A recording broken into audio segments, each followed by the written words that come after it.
Bu Ani. Ya, silakan Pak Kelvin, biar waktunya banyak.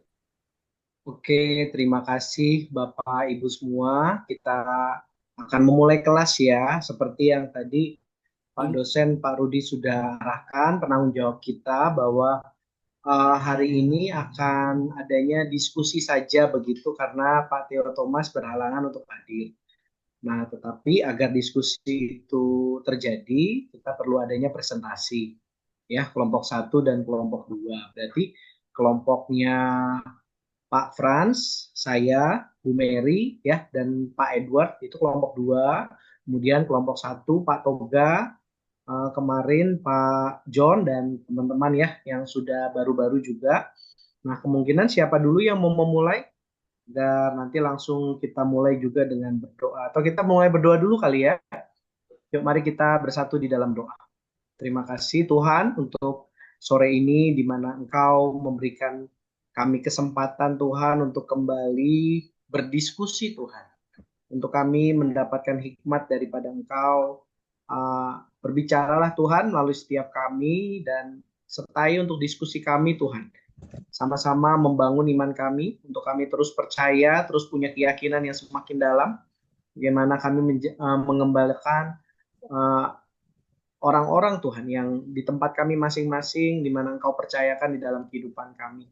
Biarlah Tuhan, setiap diskusi kami itu menyenangkan hati Engkau, dan kami mau serahkan diskusi kami ke dalam penyertaan Engkau. Biarlah Engkau yang memberkati setiap sinyal, setiap Engkau pakai, setiap alat yang kami pakai, agar diskusi kami berjalan dengan lancar.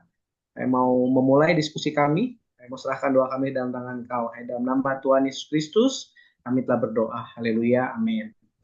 Saya serahkan kepada kelompok satu ya. Dipersilahkan.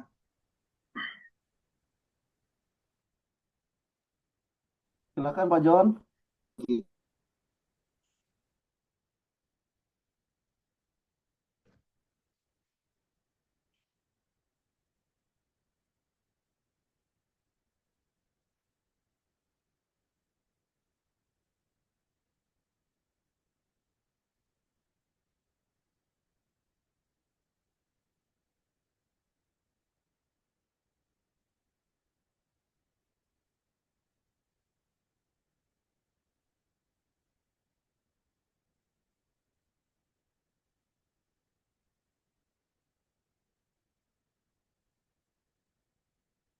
Kelihatan enggak semua teman-teman?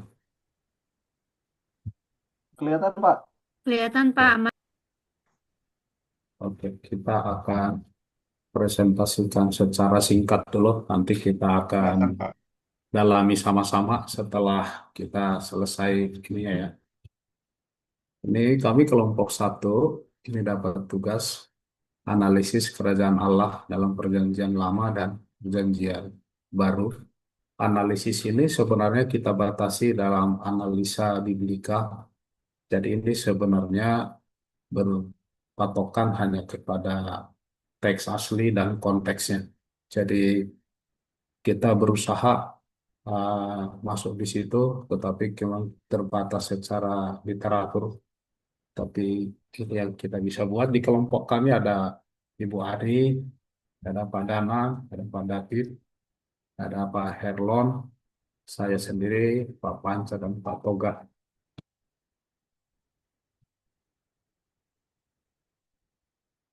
Di dalam analisis kami ini, kita hanya batasi sebenarnya kerajaan Allah merupakan tema sentral dalam Alkitab yang menyatukan keseluruhan narasi dari kejadian hingga wahyu.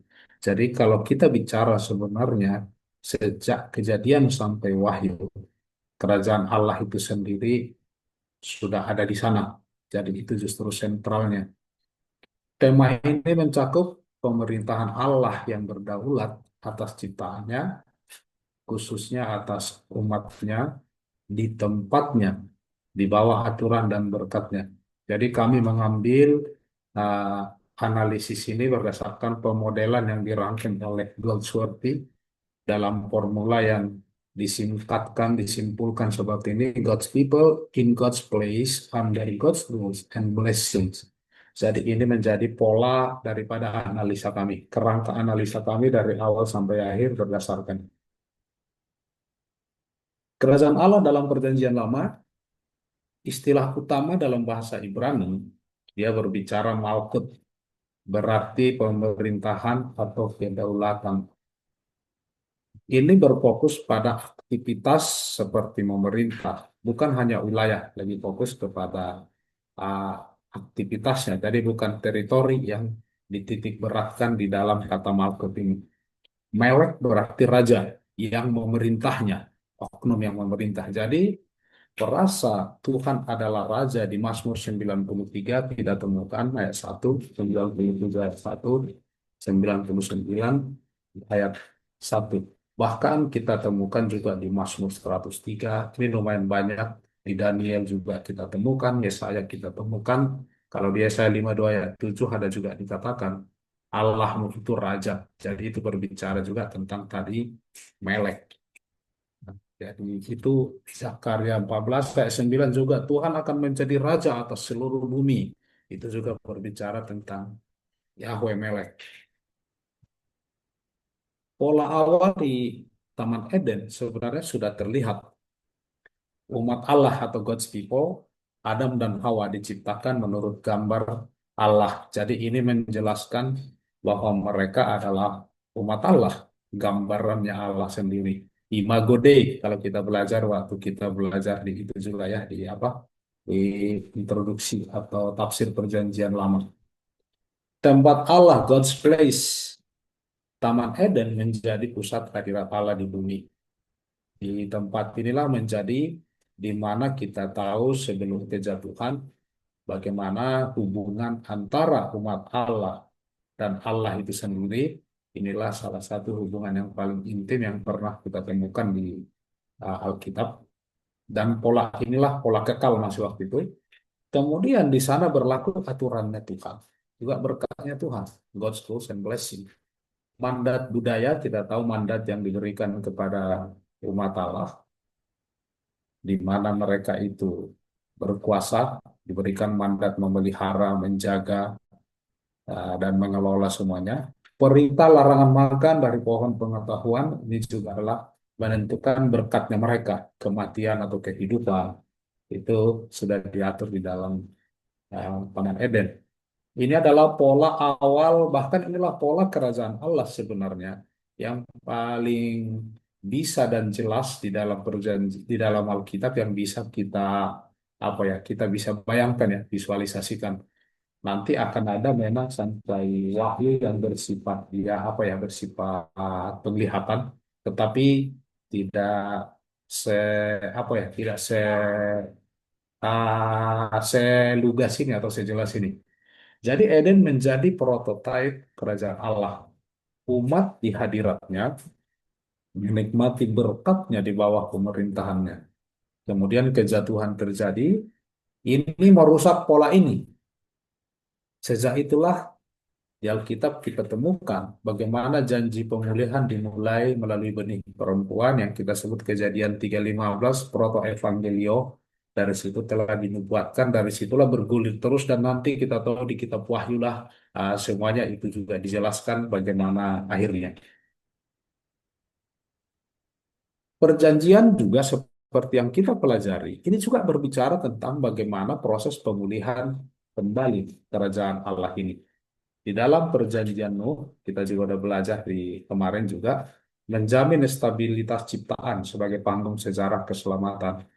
Tuhan harus mengambil satu keputusan yang paling apa ya bisa kita paling mungkin salah satu keputusan paling kejam dari Tuhan, di mana dia harus menjamin ini tinggal 8 orang yang bergaul dengan Tuhan saat itu dan dia harus mengambil keputusan ini kalau enggak apa yang menjadi tadi janji pemulihan itu bisa terancam. Kemudian dilanjutkan perjanjian Abraham, ada di sana umat keturunan Abraham, tempat masih di tanah Kanaan waktu itu, berkatnya seluruh bangsa diberkati melalui Abraham. Kata barak berarti memberkati.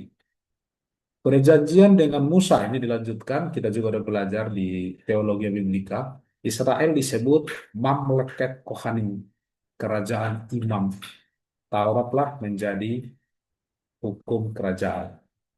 Kemudian perjanjian dengan Daud juga dilanjutkan. Janji tentang keturunan Daud yang akan memerintah selamanya. Ini kan janji kekal.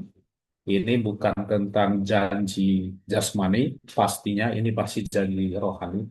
Karena disinilah kita juga kemarin juga kita udah singgung tentang pemahaman kerajaan Allah ini dari Judaisme sama Kristen. Di sini berbedanya, mereka melihat janji itu adalah pemulihan secara fisik, negara secara fisik. Sampai hari ini mereka melihatnya seperti itu. Dan, dan mereka tidak melihat bahwa ini kerajaan atau pemerintahan secara rohani. Sampai puncaknya mereka bahkan menolak juru selamat. Kemudian penggenapan secara parsial. Tetapi juga di dalam penggenapan parsialnya, masa Daud dan Salomo menampilkan puncak penggenapan parsial, di mana umat itu jelas, umat Israel mencapai puncaknya, tempatnya juga jelas, hukumnya ditegakkan, dan berkat Allah itu menjadi satu kesatuan. Ya, dan ini satu hal yang ya, sejak ada Taman Eden, inilah satu hal puncak yang ideal yang bahkan sampai hari ini menjadi impian Israel sebenarnya. Inilah yang mereka mau klaim kembali seperti ini. Namun dosa menyebabkan perpecahan kerajaan, pembuangan dan kehilangan tanah serta hadirat Allah secara lahir ya. Bahkan kalau kita pelajari dalam keturunan Daud ya, ada masa di waktu tertentu di mana keturunan Daud itu hampir terputus. Itu nanti bisa kita pelajari di silsilahnya Daud, di mana satu hal krisis demi krisis di dalam keturunan Daud itu sampai kepada Kristus itu adalah satu hal yang luar biasa untuk bisa digenapi oleh Tuhan. Kita tahu ceritanya semuanya. Kemudian pengharapan kenabian atau kerajaan yang dinubuatkan. Tuhan sendiri tidak mau ini hilang dari hati umatnya, apapun keadaannya, apapun situasinya. Jadi sangat konsisten sebenarnya Tuhan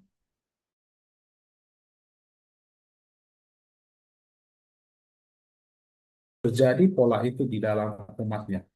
Umat Allah, hati yang baru dan roh yang baru ini bersifat nubuat ya kepada Israel waktu itu. Bahkan sebelum mereka pembuangan, ini sudah puluhan tahun melalui Yeremia Yehezkiel terus konsisten diberikan Tuhan. Bahkan 70 tahun di Babel, mereka pun Yehezkiel berbicara ini juga.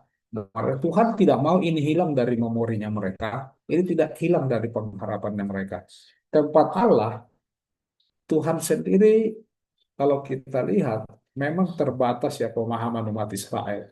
Makanya Tuhan sendiri kita percaya, dia berbicara tentang kerajaan Allah, dia ambil juga terminologinya pemulihan Sion dan ciptaan baru. Ya karena itu yang dipahami umat itu. Kalau dia berbicara langsung kepada rohani, ini aja gagal mereka memahaminya Israel, kita tahu. Tapi itu cara Tuhan.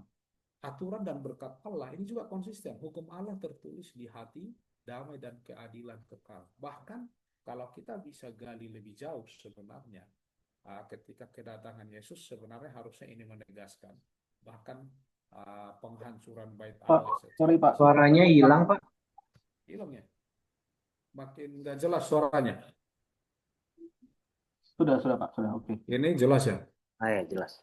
Ya, saya memang sering dalam hidup saya awalnya jelas, lama-lama nggak jelas memang. Oke, thank you. Aku lanjutkan ya. Aturan dan berkat Allah itu hukum Allah tertulis di hati. Dan ini sudah dijelaskan di Yeremia ya. Makanya dikatakan lagi bukan lagi dalam loh batu. Dan kita tahu kemudian waktu Yesus saja dia berbicara salah satu yang mereka juga sulit terima waktu Yesus menubuatkan bahwa bait Allah ini akan dihancurkan, diratakan. Kemudian kita tahu perubahan itu terjadi, definisi bait Allah sangat menarik sebenarnya. Banyak sekali Tuhan itu mengajarkan kepada Israel bahwa ini bukan tentang fisik di dunia. Kalau bayangkan kalau bait Allah di Yerusalem itu masih tegak ya sampai sekarang, akan lebih sulit bagi Israel memahami kerajaan Allah rohani ini. Ah, tapi kita tahu ceritanya yang terjadi sekarang. Kemudian di Daniel 7 ayat 13 sampai 14 kita berbicara anak manusia, bahkan di Yehezkiel juga berbicara anak manusia. Dia bicara Kefar Enas. Ini juga mengacu kepada menerima pemerintahan kekal dari yang lanjut usianya. Kenapa disebut lanjut usianya? Nah, kita mungkin perlu gali lebih dalam nanti kenapa. Akan itu juga ada nanti penampakan yang ini kemudian diulang di Wahyu. Itu nanti penggalian mata kuliah eskatologi. Saya nggak tahu Pak Toga udah eskatologi nggak? Belum ya? Belum ya, aku Oh, belum. dulu sudah Pak. Lulus Yang sudah ya. Oh ini. ya udah. Cuma kita nggak mau mengambil jatahnya eskatologi. Jadi kita nggak usah jelasin Pak Toga. Nah, Siap. kerajaan Allah dalam perjanjian baru. Istilah utama dalam bahasa Yunani, basileia, pemerintahan, kerajaan. Ini fokus juga pada kedaulatan. Kemudian hotheos, itu berbicara tentang Allah. Jadi frasa hebasileo touteo, kerajaan Allah. Ini kita juga temukan banyak istilah ini di perjanjian baru, kerajaan Allah. Kemudian kedatangan kerajaan dalam Yesus. Ini Markus 1 ayat 15. Ini Yesus sendiri mengatakan, waktunya telah genap, kerajaan Allah sudah dekat. Bahkan waktu pertama kali berbicara kerajaan Allah, bahkan dari Yohanes Pembaptis, walaupun secara waktu Yohanes Pembaptis kepada Yesus itu juga dekat, tetapi ketika Yesus berbicara itu semakin dekat waktunya. Jadi waktu Yohanes Pembaptis berbicara itu seperti masih nubuatan yang lama gitu loh. Tapi waktu Yesus berbicara kerajaan Allah sudah dekat. Yesus hadir sebagai penggenapan sebuah janji perjanjian lama, kita tahu itu, menginaugurasi kerajaan Allah melalui pengajaran, mujizat, kematian, dan kebangkitan. Manifestasi kerajaan ini juga makin jelas Yesus sendiri di dalam masa pelayanannya Yesus. Dalam pengajarannya, perumpamaan kerajaan itu khusus Matius 13 kita tahu. Di sini juga Matius kan dituliskan khusus kepada Israel ya, Yahudi, menggambarkan pertumbuhan bertahap, nilai tertinggi, dan eksistensi di tengah dunia. Walaupun perumpamaan termasuk biji sesawi kita temukan di sana nanti, ya kan banyak sekali dibuat perumpamaan. Literaturnya masih literatur fisik juga untuk mereka pahami. Kemudian mujizat, bukti kuasa kerajaan atas setan dan penyakit. Matius 12 ayat 28 dikatakan di sana, has come upon you the kingdom of God. Telah datang ke atasmu kerajaan Allah. Satu konfirmasi di mana kuasa kerajaan dan setan dan penyakit ini juga sebenarnya satu tanda yang Yesus ajarkan kepada mereka untuk menegaskan kerajaan Allah itu sudah di sini. Kemudian salib dan kebangkitan itu pusat kemenangan Allah atas segala kerajaan. Kita tahu Kolose 2 ayat 15 ini juga menegaskan kerajaan Allah. Kemudian dinamika, ada satu dinamika yang memang ini yang agak sulit dipahami, bahkan dulu kan di sini juga kekristenan juga berbeda pendapat. Ada yang bilang ini sudah secara fisik, ada yang belum, ada yang bilang ini hanya secara rohani, itu juga banyak. Tetapi yang kita pahami adalah uh, sudah. Kolose 1 ayat 13, umat telah dipindahkan ke dalam kerajaan anak. Ini adalah satu ayat yang menegaskan itu, walaupun ada ayat-ayat yang lain. Tapi ini sangat jelas waktu Paulus katakan itu. Ia telah melepaskan kita dari kuasa kegelapan dan memindahkan kita ke dalam kerajaan anaknya yang kekasih. Ya, kita tahu kerajaan Allah ya anaknya di sana rajanya. Kata memindahkan di sini dia berbicara aoristens, menunjukkan tindakan selesai, tindakan sekali selesai, bukan tindakan yang berlangsung terus-menerus. Makanya kita bisa pakai kata sudah, kerajaannya sudah datang. Apakah kerajaannya sudah sempurna? Nah, itu lain hal. Nah, kemudian belum juga, belum. Nah, itulah Wahyu 11 ayat 15 puncak pada kedatangan Kristus yang kedua.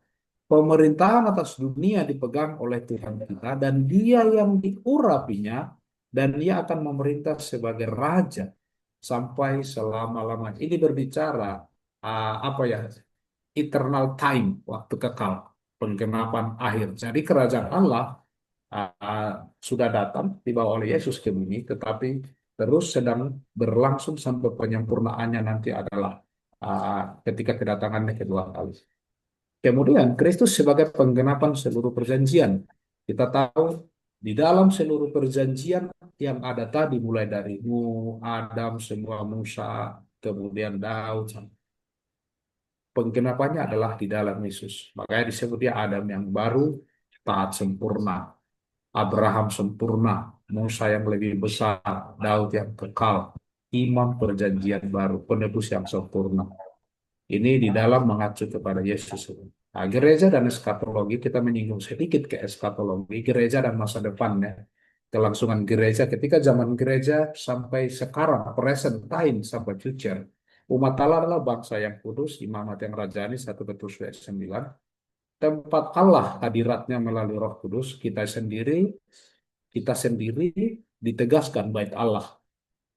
Nah, jadi umat Allah itu menjadi kediamannya Allah juga. Aturan dan berkat hidup dalam kebenaran, damai sejahtera, sukacita. Roma 14 ayat 17 dari sana. Puncaknya Yerusalem baru di Wahyu 21 ayat 22. Pemulihan sempurna. Pola Eden itu dikembalikan. Ini kita bisa mungkin kesimpulan perbandingannya tadi. Ini adalah satu proses progresifnya dari kesimpulan yang kita jelaskan tadi semua. Contoh God's People di sini dia berbicara ini sebuah pola. Ini menurut saya nggak perlu dijelasin atau perlu dijelasin satu-satu ini Pak Toga. Sudah tadi Pak, sudah. Sebenarnya ini Ini ringkas kesimpulannya, ya rangkumannya. kesimpulannya, rangkuman ini semua. Kemudian ini analisis kami inilah kira-kira skema analisis itu analisis kedaulatan Allah menurut perjanjian lama atau yang baru. Perjanjian lama itulah kedaulatan Allah, Mesias sebagai raja yang akan datang dan diteguhkan itu dalam bentuk perjanjian. Kemudian penggenapan ini adalah kepenuhannya itu melalui perjanjian baru melalui Kristus, tetapi itu juga pemenuhan yang progresif, bukan sekali pemenuhan, di mana transformasi spiritual terjadi, sudah dan belum pemerintahan Allah hadir dalam Yesus Kristus. Kesimpulan kami, kerajaan Allah adalah tema pengikat Alkitab. Umat Allah di tempat Allah, di bawah aturan dan berkat Allah. Kebayang nggak kalau kita bicara keselamatan di dalam kejadian sampai wahyu, tapi kita nggak punya namanya kerajaan Allah. Kita kehilangan tempatnya juga. Di mana itu bersatu semua. Satu pola hidupnya dikembalikan. Dari Eden ke perjanjian lama, penggenapan dalam Kristus, kesempurnaan pada ciptaan baru. Ini sumber-sumber kita. Kalau Pak Toga ada yang mau ditambahkan nggak Pak atau teman-teman? Aku ini aja hold dulu presentasinya. Kalau ada yang mau ditambahkan slide mana, aku operasikan slide. Mungkin nanti dielaborasi dari tanya jawab aja Pak. Oke, boleh. Ah, Terima kasih. Pak siapa? Pak Danang, Ibu Aning, Panca, David. Sudah sangat baik, Pak. Oke, terima kasih. Teman-teman kami sudah siap menjawab setiap pertanyaan kita untuk berdiskusi. Terima kasih. Terima kasih untuk kesempatannya ya. Kita bisa dapat pelajaran yang begitu kompleks ya. Kalau boleh Pak John bisa dikirim ke grup ya, biar kita bisa baca ulang dan kita pelajari bersama apa yang sudah disimpulkan dari kelompok satu. Nah, Bapak Ibu, mari kita ini ya tanggapi ya, boleh ditanggapi atau kita juga bertanya, tapi diharapkan ada diskusi tadi menurut Pak Rudi agar, nah ini berkaitan dengan nilai ya. Jadi katanya langsung noleh semua ya berkaitan dengan nilai. Jadi kalau S2 kita itu tidak ada ujian tertulis, tapi kita dinilai dari keaktifan kita di kelas. Jadi Bapak Ibu diharapkan di setiap kelas atau presentasi seperti ini ya ada keaktifan kita, pertanyaan kita atau kita bisa menanggapi ya untuk kita bisa didapat penilaian juga dari Pak Theo. Dipersilahkan, monggo yang mau merespon dulu dipersilahkan. Siapa dulu nanti uh, begitu ya. Jadi mungkin bisa angkat tangan, raise hand. Saya sebagai moderator begitu. Siapa dulu yang mau bertanya atau mau menanggapi? Atau dari kelompok tadi ada yang mau ditambahkan? Silakan.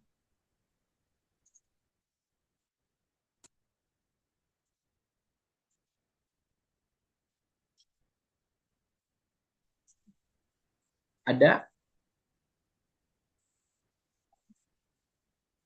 Wah, terima kasih loh teman-teman. Kami merasa udah perfect banget. Thank you. Memang ini kami antara kami ingin bertanya dan merespon ini kami masih ambigu ini Pak John. Karena penjelasannya terlalu luar biasa begitu ya, terkesima ya. Saya sendiri terkesima ya. Waduh, bagaimana tadi juga Pak John menjelaskan kerajaan Allah itu dari berbagai sudut pandang ya. Oke, Bu Mary dulu. Ya, ini kelompok dua langsung dapat poin kita kelompok dua. Ayo, Bu Mary silakan menanggapi atau mau Iya, bertanya. selamat malam semuanya. Saya kayaknya mau tanya deh. Silakan Bu. Penjelasannya Pak John sangat ini ya, sangat dalam banget. Jadi plus kita kan nggak terlalu baca, jadi jujur kita bingung gitu kan. Pak John, tolong dong kalau boleh tahu gitu, kenapa ya konsep Alkitab ini kiblatnya ya, maksudnya kayak kayak point of view-nya itu kerajaan gitu, kingdom.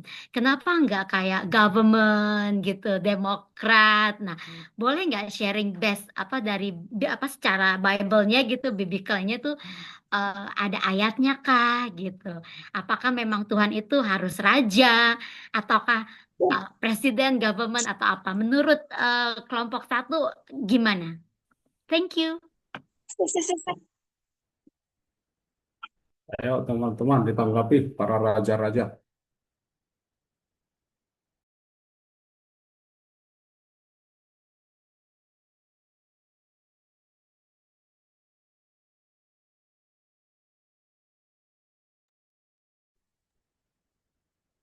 Boleh Eh, slide-nya dikasih dulu Pak John ke grup biar kita juga pelajarin.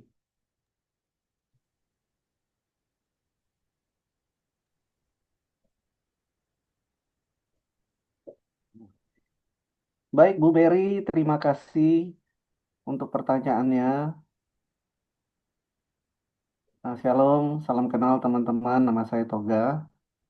Iya, jadi sebenarnya kalau kita mengacu kepada Alkitab, ya, kita harus pahami bahwa Allah menyatakan dirinya itu tidak satu kali jadi, tetapi ini apa berpilih di sepanjang sejarah dan kita tahu bahwa sejak penciptaan ya tidak ada yang model demokrasi seperti itu, Bu. Jadi memang ketika Tuhan mencipta, dia punya pola desain yang apa? Desain yang bisa dikatakan ideal begitu.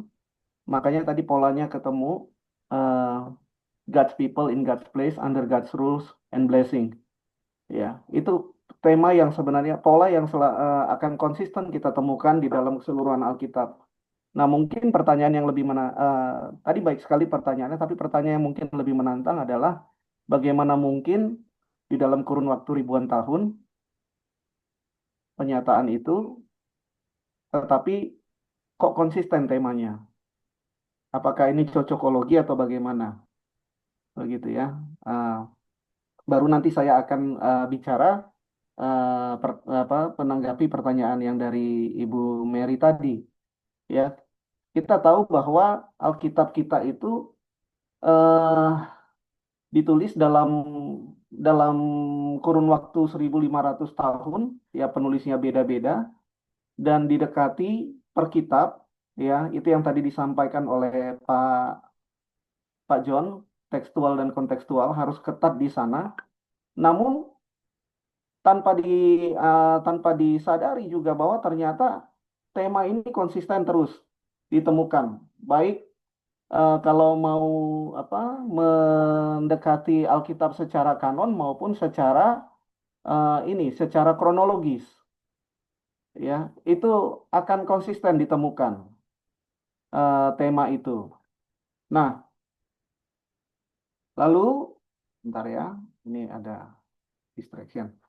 Nah, lalu kemudian di dalam 2 Timotius pasal 3 ayat 16 itu tegas dikatakan bahwa semua tulisan ini diilhamkan Allah.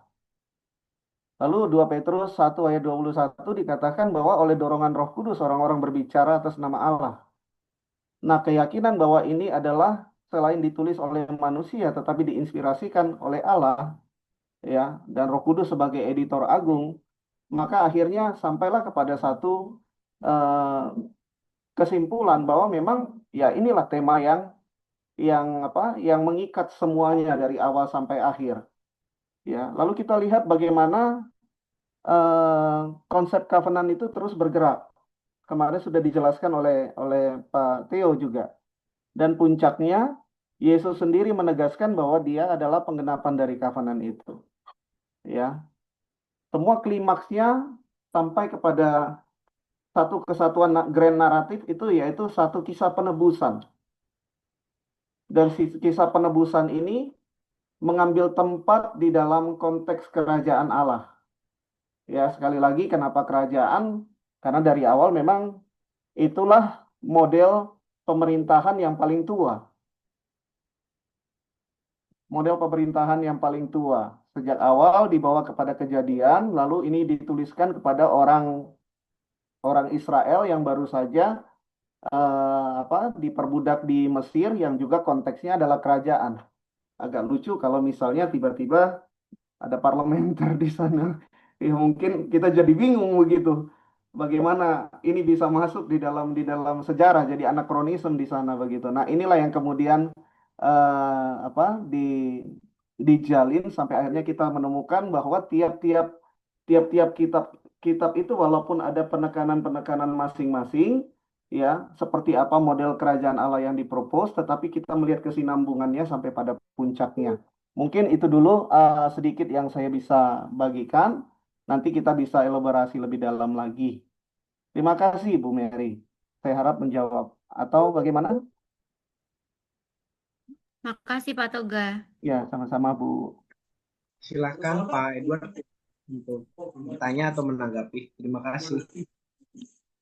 Aku mau jawab sedikit tentang kerajaan itu. Tadi udah Pak Toga juga dan Bapak.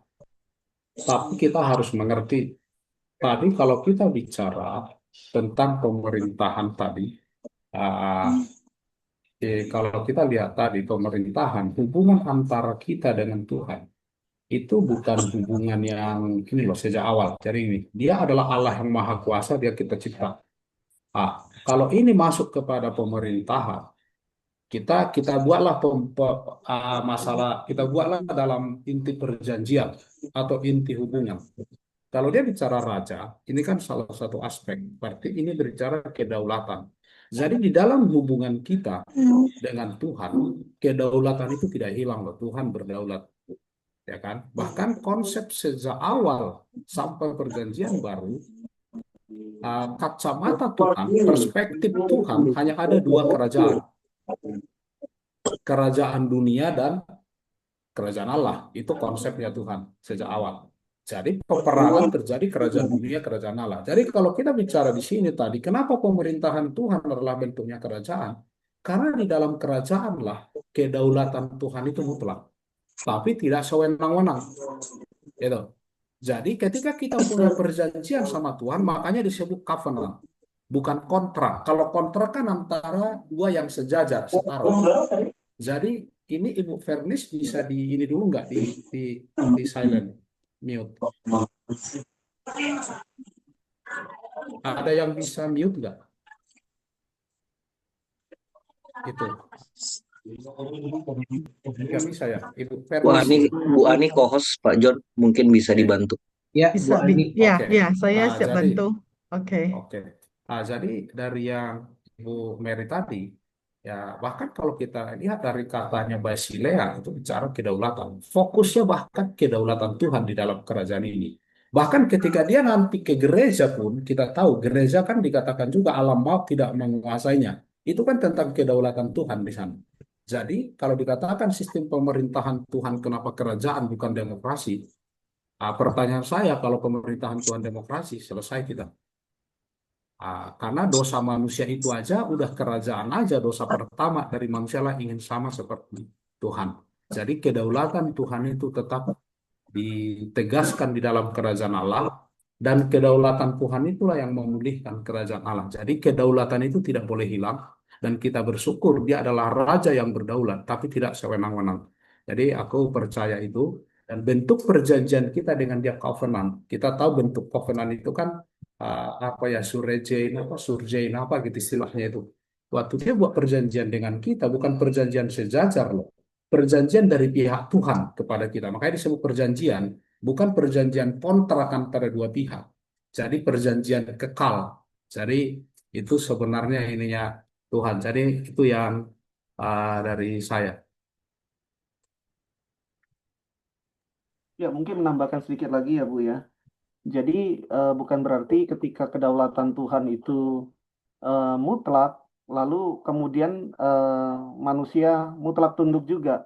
Bahwa setelah jatuh dalam dosa, kita tahu bahwa manusia juga tidak pernah kehabisan cara untuk memberontak kepada Tuhan. Begitu. Jadi disitulah kita lihat pola ini mengalami pergeseran. Ketika di Taurat, kita melihat bahwa Allah itu menyatakan diri sebagai raja atas ciptaan dan umatnya, tapi kita lihat bagaimana dia bergerak ketika di dalam kitab sejarah Yosua dan Ester ya, itu dimulai dengan mereka menolak Allah sebagai raja, gitu. Jadi mereka meminta raja mereka sendiri seperti bangsa-bangsa lain yang memiliki raja.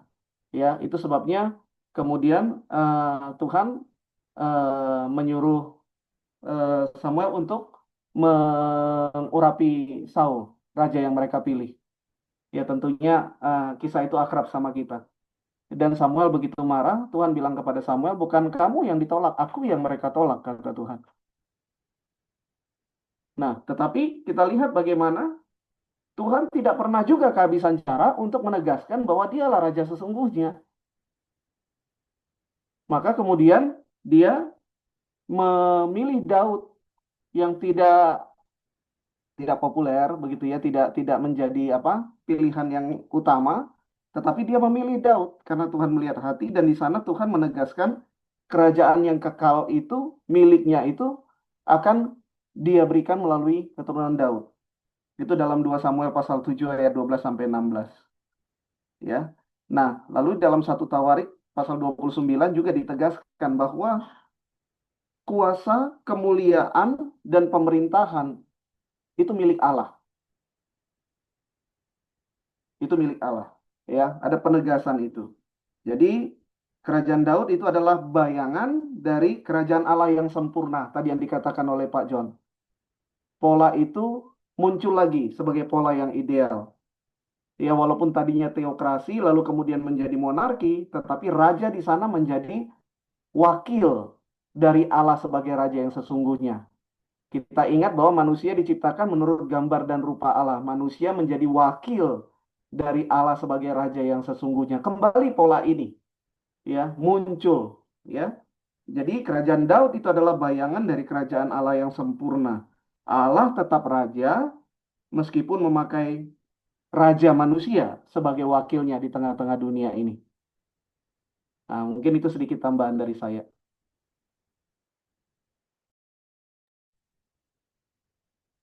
Luar biasa sekali ya. Ada tanggapan lagi atau ada mau pertanyaan? Pak Edward, persilahkan. Ya, makasih buat kelompok 1. Ini kelompok 1 aja. Ini pembahasannya seru banget ya. Aku ada 2 pertanyaan, nggak apa-apa ya sekalian ya. Yang pertama, tadi waktu bahas tentang kerajaan, aku setuju banget karena startnya dari sana. Cuman ada satu hal yang aku lihat di perjanjian baru, Tuhan sedikit mengkerucutkan itu menjadi Bapa. Berarti apakah ada perubahan kedalaman ya, bukan perubahan intinya, tapi apakah saya berpikir apakah konsep kerajaan itu di perjanjian baru berubah menjadi konsep satu keluarga di dalam Bapa gitu. Itu yang pertama. Yang kedua, secara praktikal ini kan susah dilakukan ya untuk kelompok 1 ya. Karena kalau kita berbicara kerajaan Allah, satu raja, satu tempat. Nah, sementara kalau kita lihat praktikal di dalam kekristenan sekarang, kalau kita mau berbicara kerajaan Allah, apa kira-kira ya Bapak-bapak sama ibu-ibu dari kelompok 1, indikator apa yang bisa kita perhatikan sehingga kita juga nggak merasa seperti di kerajaan Allah, tapi sebenarnya kita nggak di kerajaan Allah. Jadi saya berpikir ini kan bagus banget konsepnya, tapi kan dalam proses praktikal kita ini semua orang bisa mengklaim bahwa dia di dalam kerajaan Allah, begitu ya Bapak Ibu ya. Jadi kalau dari kelompok satu, secara praktikal apa ya kira-kira yang bisa menjadi bahan pertimbangan kita untuk saya pribadi pun ya bisa lihat apakah saya sendiri sedang di dalam kerajaan Allah atau tidak. Begitu kira-kira. Terima kasih.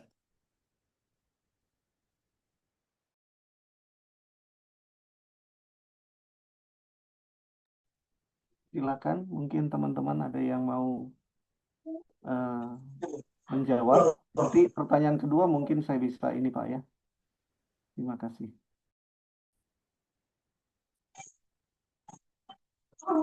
Ada teman-teman dari kelompok yang ingin menanggapi? Ayo teman-teman kelompok 1. Mungkin saya coba ya. Dari Jadi apakah saya Pak. Oh ya udah silakan Ibu Feni silakan Bu Feni silakan. Iya Pak, boleh bertanya? Bukan menanggapi sih, tapi mau bertanya. Bu Vernis, ini masih Ya. menanggapi dari pertanyaan Pak Edward. Mungkin setelah ini Oh ya Bu. iya. Iya, terima kasih. Terima kasih. Dipersilakan Pak Danang. Mungkin kalau menurut pendapat saya pribadi ya, konsep kerajaan itu tidak berubah dari perjanjian lama sampai perjanjian baru. Karena sekali lagi Tuhan Yesus sendiri datang mengabarkan kerajaan. Jadi konsep kerajaan itu tetap ada di mana Allah sebagai rajanya. Nah, bagaimana dengan konsep Bapa itu sendiri?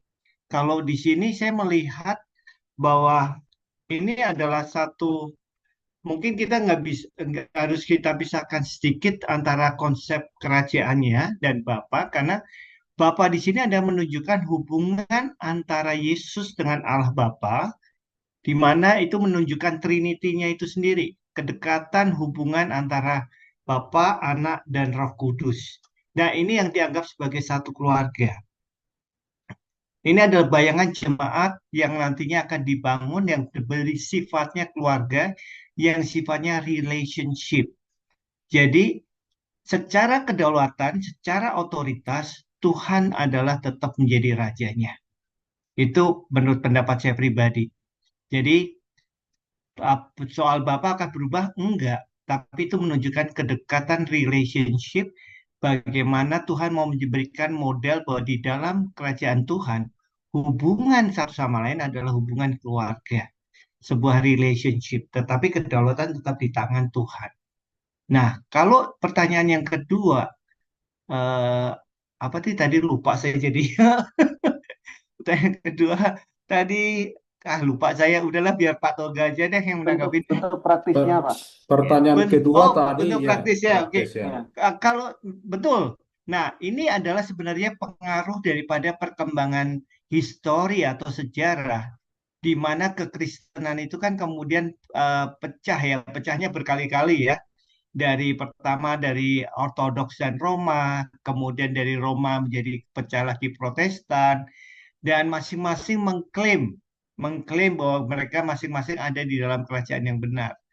Nah, ini sebenarnya ini menunjukkan bagaimana sifat manusianya itu sendiri. Ya kan, sifat manusia yang mau merasa benarnya sendiri, dan apalagi dengan cara penafsiran istilahnya di dalam karena pada waktu menafsirkan akhirnya konteksnya jadi banyak macam gitu. Tetapi sebenarnya kalau menurut saya pribadi dari konsepnya Tuhan itu tetap sama. Sekarang aja kalau kita misalkan kita melihat antar gereja atau antar denominasi, seringkali mengklaim satu lebih benar dibanding yang lain. Padahal seharusnya kita nggak perlu menjudge seperti itu. Kita melihat ke diri kita masing-masing secara pribadi. Ini menurut pendapat saya pribadi. Benar nggak sih? Kalau kita melihat dari Matius 6 ayat 33, kan kita diminta cari dahulu kerajaan Allah dan kebenarannya. Benar nggak sih saya ada dalam kerajaan? Itu ada jawaban personal masing-masing orang, dan hanya Tuhan yang tahu bahwa benar nggak sih saya menjadikan Tuhan sebagai raja dalam kehidupan saya, dan benar nggak ada kebenaran di dalam kehidupan saya secara pribadi dari sehari ke hari. Nah, kalau menurut saya kita seharusnya membebaskan diri dalam konteks apakah itu organisasi gereja ataukah organisasi apapun, karena itu tidak mewakili, karena keterbatasan manusia lah yang menciptakan batas-batas imajiner dalam bentuk organisasi, dan akhirnya kita harus kembalikan ke diri kita masing-masing secara praktis. Kita nggak perlu menghakimi, kalau menurut saya kita nggak perlu menghakimi, tetapi bagaimana kita melihat keyakinan kita sendiri bertumbuh, dan pada waktu kita berhadapan dengan yang lain, sekali lagi pada misalkan kita berkumpul dalam wadah tertentu yang mungkin berusaha untuk menyatukan antar denominasi atau apapun, sebenarnya kita jangan sampai terjebak dalam kepentingan organisasi, tetapi kita lebih kembali melihat pada firman Tuhan. Benar nggak sih? Saya pada waktu saya melihat orang lain lebih rendah dan menganggap tidak benar, apakah itu sikap yang benar mencerminkan bahwa saya ini anggota kerajaan Allah yang sesungguhnya? Dan benar nggak sih Tuhan itu yang Tuhan ajarkan? Nah itu mungkin itu tanggapan saya pribadi ya, karena kalau menurut saya kita nggak istilahnya kita harus kembali ke pribadi masing-masing dan tidak perlu menghakimi, karena seperti halnya apakah saya seorang murid sejati, ya itu keyakinan saya. Apakah orang lain punya keyakinan, ya silahkan gitu. Tetapi kita bisa melihat dari mana, dari kehidupan kita sehari-hari, benar nggak sih? Dan biarlah keluar orang lain yang menentukan dan Tuhan saja yang menjadi hakimnya gitu ya. Itu kalau menurut saya. Thank you. Terima kasih Pak Danang. Mau menanggapi Pak Edward dari jawaban? Saya mau menanggapi dulu sedikit. Oh ya, Pak John. Silakan Pak John. Teruskan dulu Pak, pertanyaannya dikit tadi. Sebenarnya pertanyaannya yang membuat kita agak rancu sebenarnya. Pertanyaan itu kan apakah itu mereduksi daripada pertanyaan Pak Edward, mereduksi dari Allah sebagai raja dengan dia disebut sebagai Bapa, ya kan? Betul. Tapi sebenarnya ini adalah di sini keindahannya sebenarnya. Aku simpel begini. Kebayang nggak kalau bapak saya raja, seorang raja? Wow, itu kan satu hal yang luar biasa. Dia bapak saya, tapi dia juga raja. Itu kan keren banget gitu loh. Ketika bapak saya raja, itu kan berbicara tentang kedaulatan, kuasa, posisinya. Itu berbicara tentang bahwa kemahakuasaannya, pencipta. Makanya ayat-ayat menjadi berbeda ketika melihat Tuhan. Kayak kita memuji Tuhan sebagai raja. Di Mazmur 103 di Mazmur ini dikatakan begini, di Mazmur 47 ayat 7 dikatakan, bernyanyilah bagi Allah, nyanyikanlah mazmur baginya, bernyanyilah mazmur bagi raja kita, bernyanyilah mazmur, Allah adalah raja seluruh bumi, bernyanyilah. Dia berbicara tentang penekanan universal bahwa Allah adalah raja atas segala ciptaan, bukan hanya atas diri kita. Ini kan universal, dan itu adalah Tuhan kita gitu loh. Dia raja atas semua. Yesaya kan dikatakan juga sang raja, yakni Tuhan semesta alam. Itu kan berbicara kemahakuasaan, kedaulatannya. Jadi sebenarnya kemudian ketika dia Bapa muncul juga di perjanjian baru, di perjanjian baru juga ada raja tetap disebutkan, tapi di perjanjian baru dia aja juga disebut sebagai Bapa. Itu kan indah sekali. Jadi kalau kita bicara di Roma 8 ayat 15 tadi, dikatakan gini, sebab kamu tidak menerima roh perbudakan yang membuat kamu takut lagi. Saya percaya kita butuh rasa takut kepada Tuhan sebagai Raja. Kalau nggak ada rasa takut, orang juga tidak akan punya hubungan yang benar. Kemudian, tetapi kamu telah menerima roh yang menjadikan kamu anak Allah. Ini kan indah banget gitu. Ini kan, oleh roh itu kamu berseru, bukan hanya Bapa, ya Abba, ya Bapa. Kita tahu panggilan Abba kan seperti panggilan intim, panggilan paling intim dengan Bapa kita. Kalau anakku panggil aku Bapak John, itu nggak enak, nggak suka aku, itu formal banget. Tapi kalau dibilang Papa, beginilah intimasi. Makanya tadi, ketika dia berbicara tentang raja, ini berbicara tentang kekuasaannya, keadilannya, kebenarannya. Ketika dia berbicara sebagai Bapak, ini bicara tentang relasi, hubungan kita sebagai Bapak. Jadi kalau aku menjawab pertanyaan pertama dari Pak Edward, ini justru melengkapi banget. Kita juga banyak kan pujian kepada Tuhan dengan karakter-karakter yang lain. Tapi menurut saya, gereja sendiri kan dikasih ada 4 fungsi gereja. Tubuh Kristus, Bait Allah, keluarga Allah. Di dalam keluarga Allah dia Bapa, tapi kita juga disebut kerajaan Allah. Dia adalah raja kita. Nah, itu mungkin dari saya kayak sense personal ya.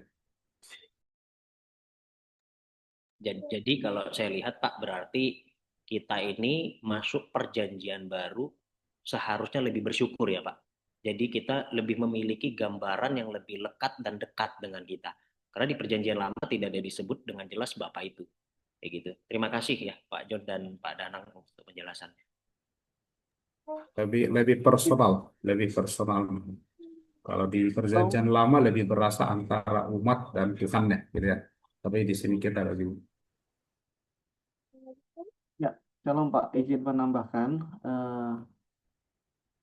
Jadi kita tahu bahwa di dalam Alkitab juga keluarga itu menjadi satu tema juga yang konsisten kita temukan dari awal, ya, bahwa Allah mempersatukan manusia, lalu Dia kemudian membangun relasi yang baru dengan umatnya, Dia sebagai sebagai eh, sebagai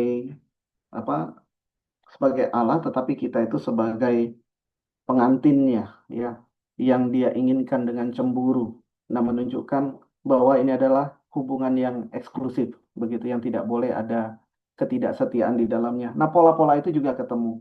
Tetapi satu hal yang mungkin saya mau tekankan selain tema itu, ya, hal yang konsisten kita harus melihat bagaimana Allah menyatakan diri di dalam sejarah. Kita tahu bahwa di sepanjang sejarah itu relasi antara manusia dengan Allah itu rusak, Pak. Kekudusan Allah itu menjadi sesuatu yang mematikan, menjadi sesuatu yang angker, yang mengerikan. Dan sementara Allah berjanji, Dia akan menyatakan dirinya di dalam mungkin istilahnya nuansa yang baru, ya. Makanya di nabi-nabi dikatakan Dia akan memberikan anak, ya, relasi yang seperti itu. Nah, supaya konsisten tentunya yang datang itu harus memperkenalkan Allah sebagai Bapa. Ini sebenarnya hal yang biasa. Dia nggak mungkin memperkenalkan sebagai paman, sebagai kakak.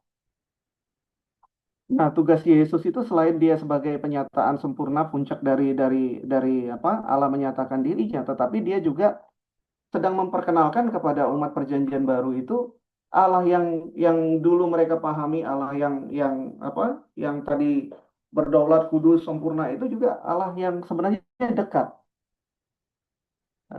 tetapi rusak karena dosa, begitu ya. Nah, itu yang kita temukan mulai sejak Yesus menyatakan hadir di dalam perjanjian baru, ya. Nah, berulang kali Dia bahkan menggunakan pola relasi yang dekat yang sangat-sangat dekat ini. Contoh ini sekaligus mungkin untuk menjawab pertanyaan kedua. Yesus ketika ditanya oleh murid-muridnya, Tuhan, Guru, ajarkan kami berdoa sama seperti Yohanes mengajarkan kami, murid-muridnya berdoa. Jadi pola pemuritan pada waktu itu mengajar seorang rabi mengajar murid-muridnya itu sudah biasa, juga memiliki doa-doa sendiri. Nah, Yesus di sini memperkenalkan Allah sebagai Bapa. Karena itu berdoalah demikian, Bapa kami yang di sorga. Nah, ini sebenarnya paradoks. Bapa begitu dekat pakai kata pater, tetapi yang di sorga. Jadi transendensi itu bisa menjadi imanen di dalam relasi yang baru ini. Apalagi Yesus juga menggunakan beberapa analogi seperti perumpamaan anak yang hilang, ya, Allah yang penuh kasih. Ini satu terobosan yang mungkin kita nggak terlalu bisa melihat dengan ketat dibicarakan di dalam perjanjian lama. Tetapi melalui Yesus, ya, itu sebabnya disebutkan Evangelion, kabar baik, Allah diperkenalkan sedemikian rupa dalam satu relasi yang baru. Nah, masuk kepada pertanyaan yang kedua, bagaimana secara praktis kita pahami bahwa kita sudah dalam kerajaan Allah? Ya, Yesus mengajarkan berdoa itu indah sekali, Bapa kami yang di sorga, katanya. Lalu Dia meneruskan dengan 3 gaya penulisan puisi Yahudi, Ibrani, ya. Itu kata-kata yang mungkin teman-teman kalau ini nanti bisa melihat kemiripan soundnya begitu. Dia bilang hagiasteto to onomasu eltheto hebasileiasu genetheto tothelemasu. Dikuduskanlah namamu, datanglah kerajaanmu, jadilah kehendakmu. Ini triadik dalam puisi Ibrani. Beda dengan Lukas, ini kebetulan saya pernah meneliti tentang ini. Nah, di dalam Lukas hanya dikuduskan namamu, datanglah kerajaanmu. Tapi di sini dia lengkapi, Matius melengkapi dengan apa?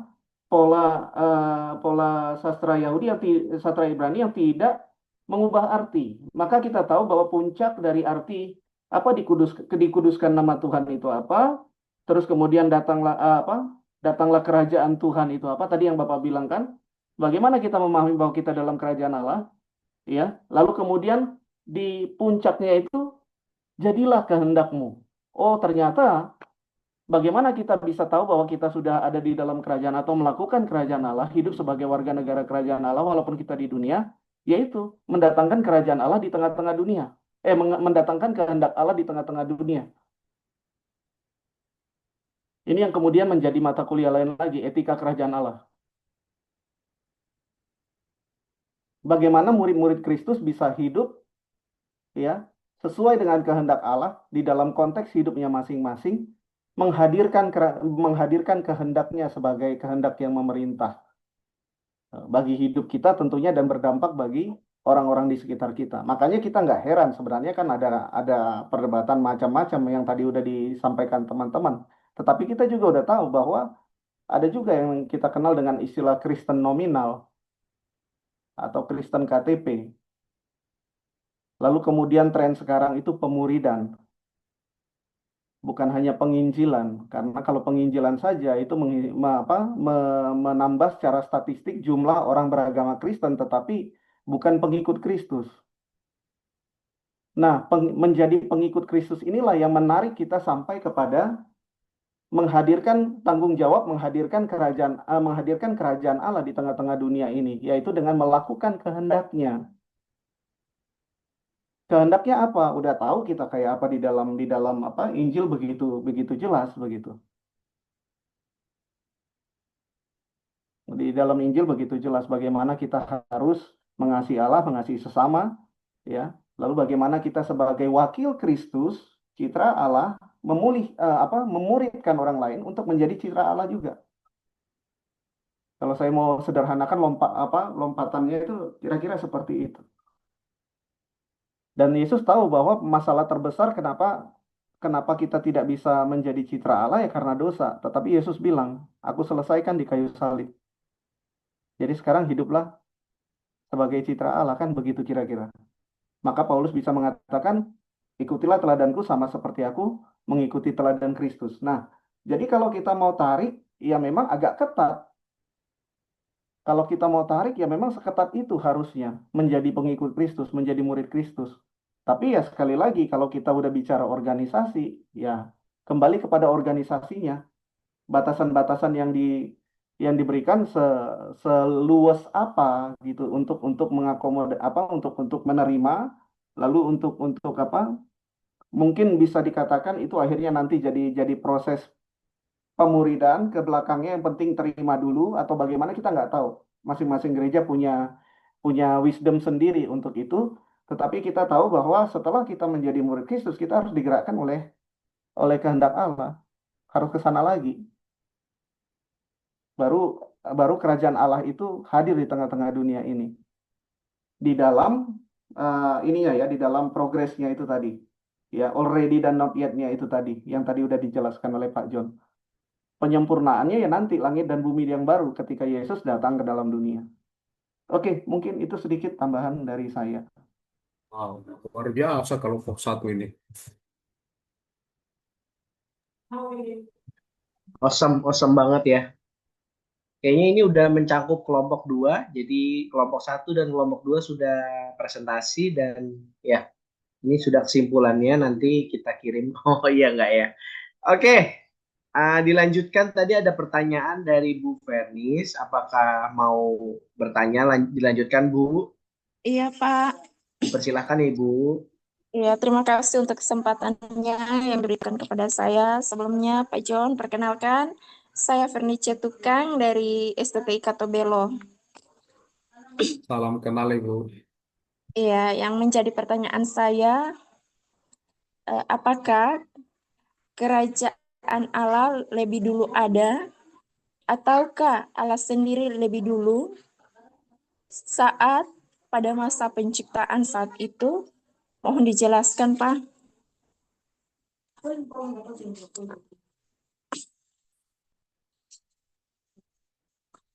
Apakah kerajaan Allah lebih dulu ada, ataukah Allah lebih dulu ada sebelum masa dunia penciptaan? Oke, terima kasih Bu Vernis. Apakah kelompok ingin langsung menanggapi? Siapa dulu yang ingin menanggapi? Mungkin selain Pak Toga dan Pak John dan Pak Danang ya, yang lain ya. Ya, dipersilahkan ada Pak Panca, ada Pak David, dan ada Pak siapa? Ibu. Ibu Ani. Ya, silakan. Ini untuk apa, Pak Kelvin? Menanggapi yang mana ini? Untuk menjawab Ibu Bapak. Tapi jangan kelompok dua, Pak. Nanti kita kalau menjawab, nanti kita nggak jadi presentasi begitu, Pak. Siap. Makasih Pak Reinhard. Bapak nanti bantu jawab kelompok dua aja, Pak. Tahan ya, Pak. Kalau gitu begini aja, biarlah kelompok 2 menjawab itu sekalian presentasi. Oh begitu Bapak ya, betul juga tuh ya. Apa kita udah nggak usah presentasi lagi? Kita kirim aja lah kesimpulan kita. Sudah terjawab. Oke. Jangan Siapa Pak, nanti nilainya dibagi 2 kita. Jangan. Oh gitu ya Bu ya. Oke.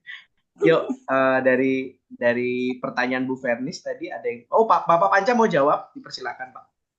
Iya, izin menjawab pertanyaannya Ibu Vernis. Kalau melihat dari presentasi kita tadi ya di bagian awal, sangat dijelaskan di sana bahwa pemerintahan kerajaan itu melibatkan dua pihak. Pihak pertama adalah raja dan kemudian pihak kedua adalah ya rakyatnya. Jadi ada raja dan ada rakyat. Nah, dari situ aja dapat disimpulkan bahwa dari apa istilahnya istilah kerajaan itu baru muncul setelah Tuhan menciptakan manusia. Ini kalau menurut saya ya. Jadi dari situ baru istilah kerajaan itu dapat berlaku gitu, bahwa ada rajanya, ada rakyatnya. Tapi sebelum itu, sebelum ada penciptaan manusia itu, Tuhan masih dalam posisi tidak punya rakyat istilahnya. Dia masih dengan 3 kepribadiannya ya. Tapi kalau kita ngelihat dari masa penciptaan itu ya istilahnya Tuhan masih sendirilah. Dia belum punya rakyat. Jadi mana yang lebih dulu? Kalau menurut saya ya tentu istilah kerajaan itu baru ada setelah Tuhan menciptakan manusia. Dan semakin berkembang ketika apa istilahnya manusia itu menjadi semakin banyak. Kalau saya bisa menjawab mungkin begitu saja. Mungkin dari teman-teman yang lain bisa merespon. Terima kasih. Saya mencoba menjawab tambahin sedikit ya. Jadi perkenalkan nama saya Ani, saya awam bukan hamba Tuhan, hanya berkecimpung penerjemah khotbah ya.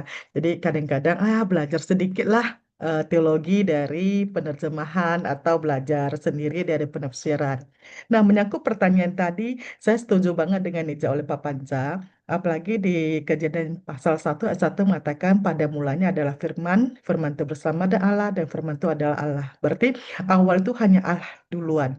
Yang kemudian menciptakan manusia, baru mulailah semua manusia ciptaannya menjadi anggota kerajaannya. Demikian, terima kasih. Oke, terima kasih untuk responnya. Ada lagi? Mungkin pertanyaan. Oh, ada nih, Pak David mau memberikan masukan ya, Pak. Makasih. Saya mau tambahin sedikit. tentang Allah dan kerajaan Allah itu ya. Kalau Allah ini kan bersifat kekal, jadi sesuai dengan presentasi tadi di perjanjian lama itu adalah tentang kedaulatan Allah, kemudian perjanjian baru adalah pemerintahan Allah. Jadi kalau mana yang lebih dulu ya, karakter Allah sendiri itu tidak terbatas ruang dan waktu, dia itu kekal. Jadi kerajaannya itu berarti adalah kedaulatan Allah, yang memang Allah itu sudah berdaulat. Konsep kerajaan itu dimulai sendiri. Sebetulnya Allah itu kan teokrasi ya. Dia berdaulat, dia mau memimpin manusia secara langsung. Konsep monarki adalah dipakai oleh Tuhan karena keadaan waktu itu adalah yang paling mudah untuk dijelaskan kepada umatnya. Jadi ya itu karena kedaulatan Allah, bukan mana yang lebih atau tidak. Itu sih tambahannya untuk hidupkan. Terima kasih Pak untuk responnya. Ada lagi yang ingin merespon atau bertanya agar kelompok 2 15 menit saja. Aku jawab secara singkat ya.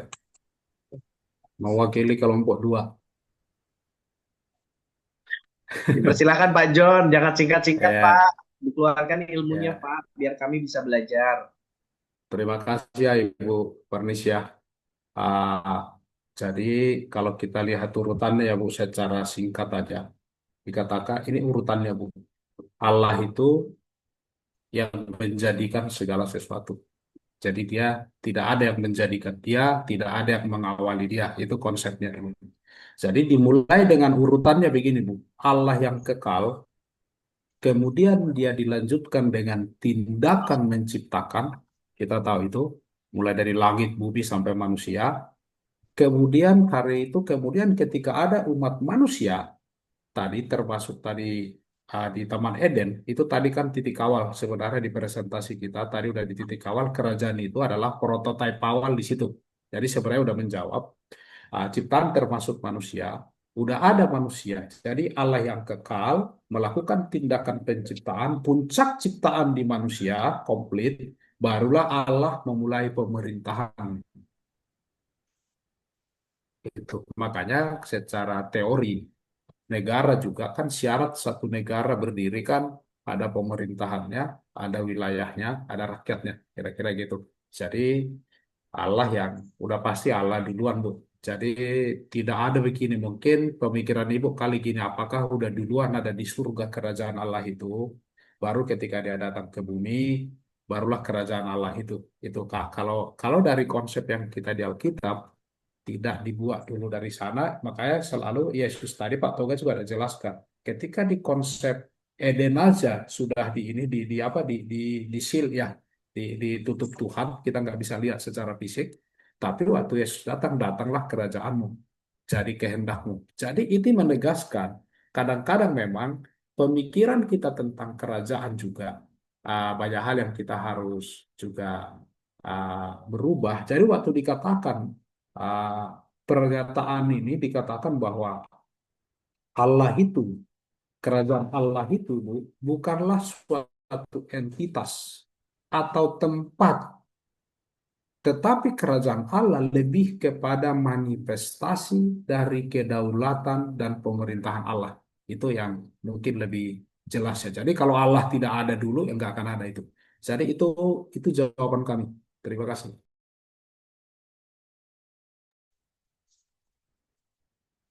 Amin. Ya Pak, makasih ya Pak penjelasannya. Ada lagi pertanyaan? Cukup Ibu Vernis atau mau menambah 2-3 pertanyaan lagi? Mau ini Pak, mau menambah sedikit mengenai yang tadi itu Pak. Oke Bu, banyak nggak apa-apa Bu. Iya, saya kan tidak tahu dari mana, kelompok mana tahu, jadi saya cuma mau bertanya saja. Ya, ini yang mau bertanya pertanyaan yang kedua. apa itu kenabian pada yang bagian 1 yang tadi? Apa itu kenabian dan kerajaan yang telah dinubuatkan? Kira-kira seperti apa itu, Pak?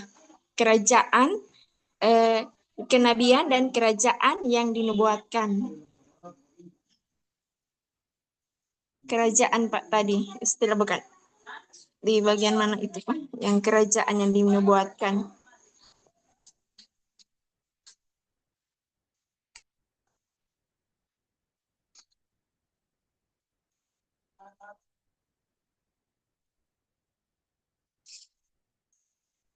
Dia mengenai pengharapan kenabian atau kerajaan yang dinubuatkan. Jadi pertanyaan saya tadi itu, Pak, apa itu kenabian dan kerajaan yang dinubuatkan? Iya.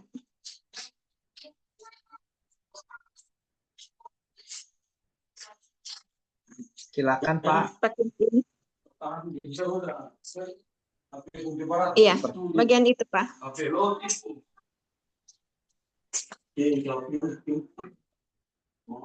Ayo, teman-teman bisa dijelaskan, silakan.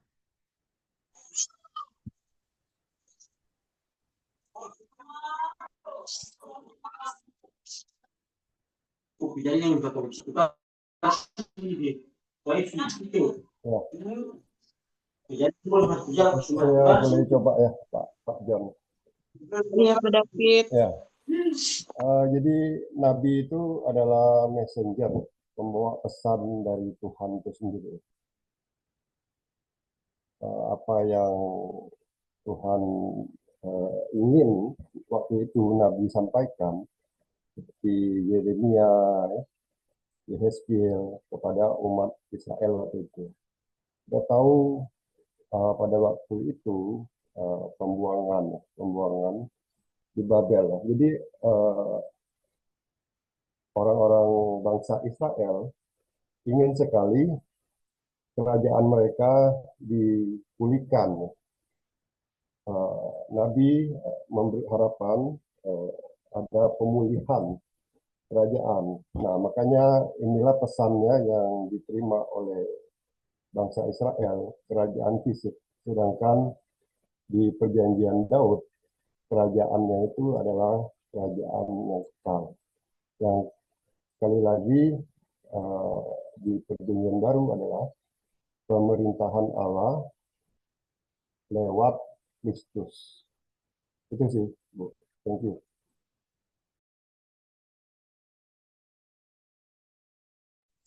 Iya, Pak. Terima kasih, Pak David. Ya, izin menambahkan sedikit ya, walaupun saya udah diingatkan istri jangan ngomong terus katanya. Maafkan. Ibu Vernis tadi ya. Iya. Iya, jadi memang ini bicara tentang fase waktu.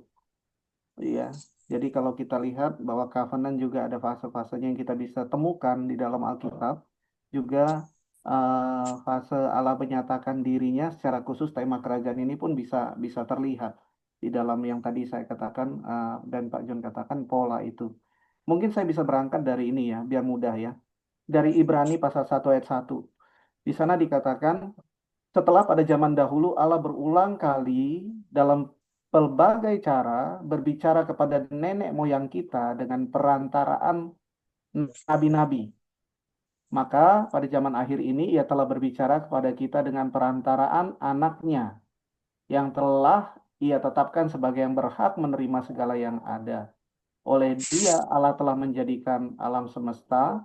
Ia adalah cahaya kemuliaan Allah, gambar wujud Allah yang menopang segala dan seterusnya dan seterusnya. Ia duduk di sebelah kanan yang maha besar di tempat yang maha tinggi, jauh lebih tinggi dari malaikat dan seterusnya. Ya. Nah, jadi kalau kita lihat di situ, memang ada fase Allah menyatakan dirinya itu enggak tiba-tiba itu lompat sejarah. Ya, enggak tiba-tiba lompat sejarah. Jadi Allah itu memang betul-betul jadi memang apa ya, disitulah indahnya Alkitab kita. Kita bisa kita bisa apa sih namanya, mengkonfirmasi lagi dengan melihat sejarah. Kalau mungkin di tetangga nggak bisa begitu. Ya karena cuma putus-putus begitu, teks-teks begitu saja. Nah, di sini kita lihat bahwa ternyata di sepanjang sejarah Allah menyatakan dirinya melalui nabi-nabi. Nah, kita lihat bagaimana dari Musa ke Yesaya aja udah berapa tahun, udah berapa ratus tahun. Dari Yesaya ke Yesus aja udah berapa ratus tahun. Tapi puncak berita itu selalu bicara tentang ini, Mesias yang akan datang. Itu raja yang akan datang, kerajaan yang kekal yang sudah dibicarakan bahkan sejak Daud begitu. Jadi eh, kembali kepada pertanyaan Ibu tadi, itu bicara tentang satu fase di mana Allah menyampaikan kerajaan Allah yang akan diwujudkannya secara real itu melalui para nabi, melalui yang tadi disampaikan oleh Pak David, melalui messenger, utusan-utusannya. Ya, itu mungkin sedikit tambahan. Baik, terima kasih. Saya harap bisa ini, Bu.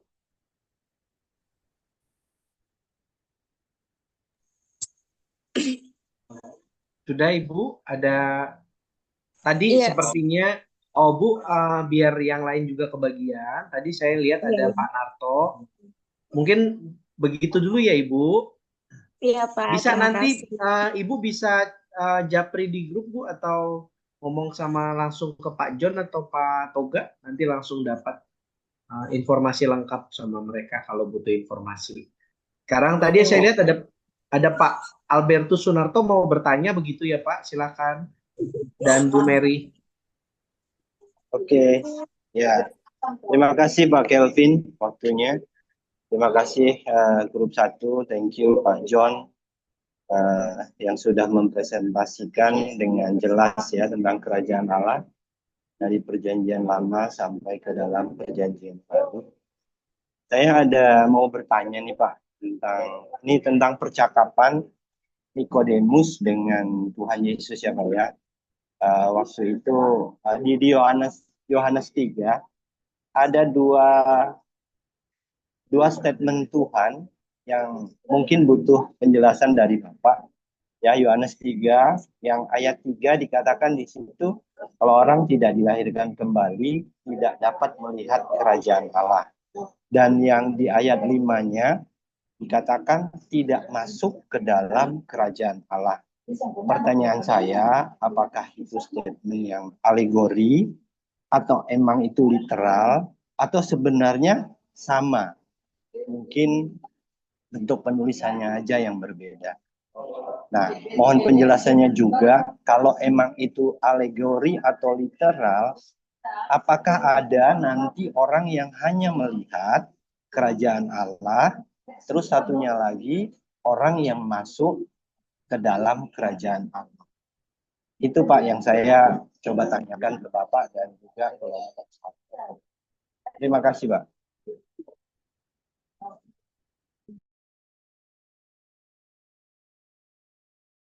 Dipersilahkan Pak untuk menjawab. Ibu di kelompok 1 silakan menanggapi. Atau mungkin bisa dilempar ke kelompok lain ya. Atau kelompok 2 begitu. Saya berasa pertanyaan ini lebih bagus kita tanya kepada Pak Theo di pelajaran berikutnya. Karena ini butuh yang komprehensif. Kita harus bisa lihat itu biblika, konteks, dan tekstualnya. Karena ini akan panjang kalau kita jawab. Kita harus buka kepada teks aslinya, dan kita akan ambil konteksnya.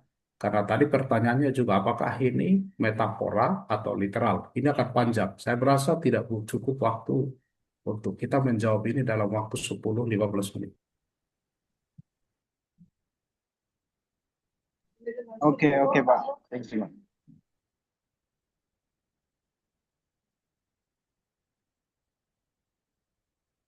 Oke, terima kasih. Jadi mungkin pertanyaannya disimpan ya Pak Albertus untuk minggu depan ya.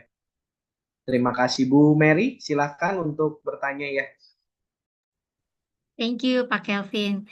Ini nanti ngomong-ngomong kelompok 2 banyak nanya, kita nanti pas presentasi nggak dibantai kan ya? Pak John izin ya. Oke, pertanyaan saya kayaknya nggak terlalu ribet, cuma saya penasaran gitu. Kan apa di kesimpulannya tim Pak John dibilang kerajaan Allah adalah tema pengikat Alkitab ya. Terus saya ada ngulik-ngulik, tadi sempat juga Pak Toga ada ngulik di doa Bapa Kami. Sebenarnya saya mau nanya, walaupun Pak Toga sudah jawab juga, ini unik ya karena dibilang apa datanglah kerajaanmu. Jadi kesannya ini kerajaan Allah sepertinya belum datang gitu ya. Tapi tadi Pak Toga sudah memberi jawaban, rasanya saya agak puas karena Pak Toga bilang kitalah yang apa menuruti kehendak-kehendak Allah ya gitu. Kalau kita mau menjadi umat Allah berarti menuruti kehendak-kehendak Allah. Oke, sepertinya oke tuh. Lalu ada konsep lagi di mana saya lihat di banyak perjanjian baru bahwa Yesus sendiri ada bicara di Matius ya. Matius 3 ayat 2 dibilang bertobatlah sebab kerajaan sorga sudah dekat. Ada lagi di Matius 4 ayat 17 dibilang lagi, Matius 5 ayat 3 tentang beatitudes ya, ucapan-ucapan bahagia. Dibilang berbahagialah orang yang miskin di hadapan Allah karena merekalah yang empunya kerajaan sorga. Nah, saya jadi penasaran gitu Pak. Apakah ada korelasinya antara kerajaan Allah dan kerajaan sorga yang seperti ucapan-ucapan dari Tuhan Yesus sendiri? Terima kasih. Luar biasa pertanyaan dari kelompok 2, langsung nilainya langsung naik kelompok 2 kan. Dipersilakan untuk kelompok 1 menjawab. Ini pertanyaan terakhir ya, karena kelompok 2 ingin presentasi juga. Terima kasih ya. Ayo. Ya, Pak boleh. Toga aja kayaknya jawab Pak nomor Toga. 1 deh. Tapi kita jawab nomor 2. Atau David boleh, silahkan. Paling menjawab ini ya, pertanyaan beda kerajaan Allah sama kerajaan surga ya Bu ya.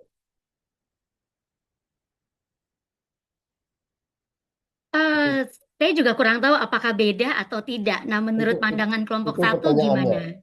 Itu pertanyaannya ya. Kalau Pertanyaan tadi. itu ya. Kalau saya sih menjawab singkatnya seperti ini ya. Memang ada penulisan kerajaan surga, kemudian kerajaan Allah. Kerajaan surga banyak dipakai di Matius ya, karena Matius itu menulisnya untuk orang-orang Yahudi. Orang-orang Yahudi sangat respect dengan kata-kata Yahweh, Allah itu ya. Makanya dia enggak memakai kerajaan Allah, dia pakai kerajaan surga. Padahal sama itu dua-duanya. Oke, itu dari saya. Thank you.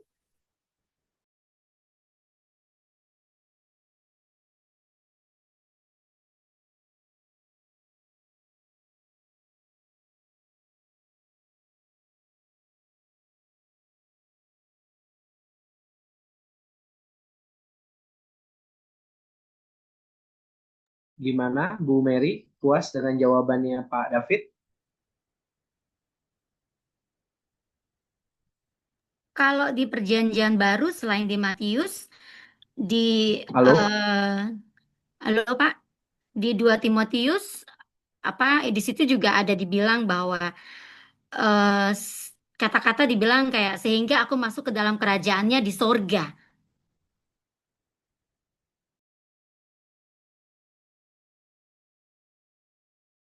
Jadi apakah memang ada kerajaan Allah di bumi dan kerajaan Allah di sorga? Gitu Pak David.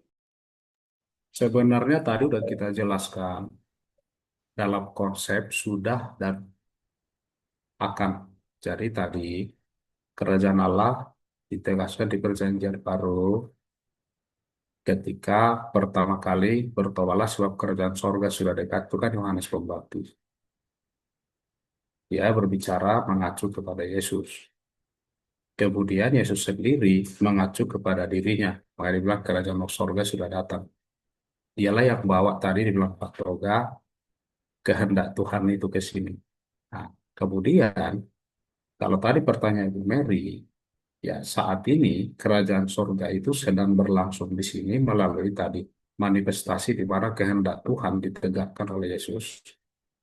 Dan kemudian masalah kerajaan sorga dan kerajaan Allah itu sama saja. Itu udah dijawab Pak David tadi.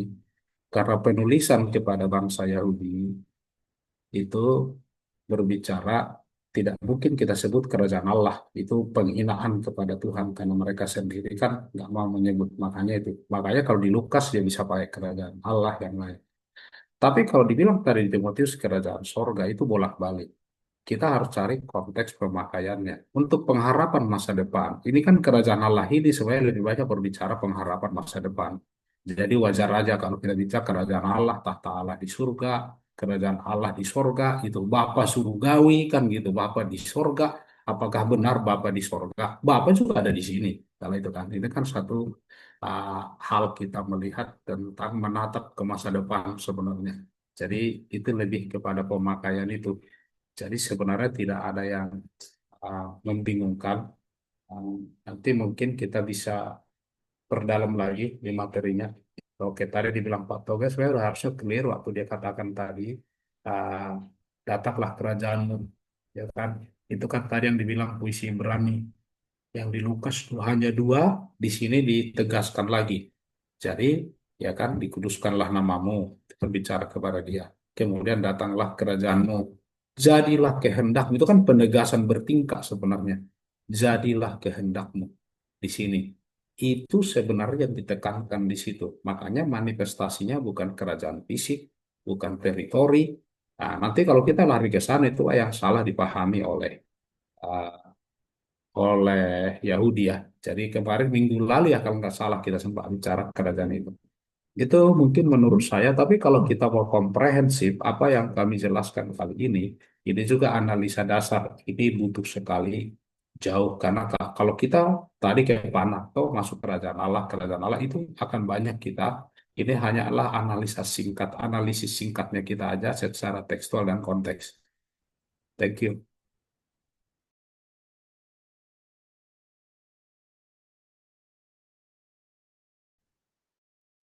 Oke, terima kasih. Sekali lagi kita beri reaction ya, kelompok 1 ya, untuk presentasinya yang luar biasa.